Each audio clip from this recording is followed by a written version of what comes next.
സ്ത്രീകളും വിശേഷവാദ്യങ്ങളും ആനകളും അക്കരെ സന്നിധിയിൽ നിന്ന് മടങ്ങിയതോടെ കൊട്ടിയൂരിൽ ഇനി ഗൂഢപൂജയുടെ നാളുകൾ. ഞായറാഴ്ചയും രാവിലെ മുതൽ വൻ തിരക്ക് അനുഭവപ്പെട്ടു.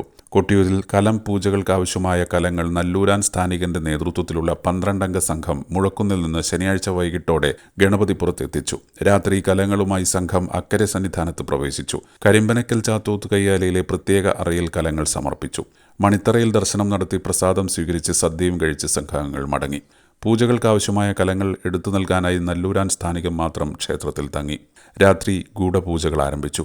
അടുത്ത 2 ദിവസം കലം പൂജകളാണ് കൊട്ടിയൂരിൽ. വൈശാഖോത്സവത്തിലെ 4 ചതുശ്ശതങ്ങളിൽ അവസാനത്തേതായ അത്തം ചതുശ്ശതം 23-ന് നടക്കും. അന്ന് തന്നെ വാളാട്ടവും കലശപൂജയും നടക്കും. 4-ാമത്തെ ചതുശ്ശതം വലിയവട്ടളം പായസം കൊട്ടിയൂർ ദേവസ്വം വകയാണ്. 24-ന് തൃക്കലശാട്ടോടെ ഈ വർഷത്തെ വൈശാഖോത്സവം സമാപിക്കും. Agent news, Kottiyoor.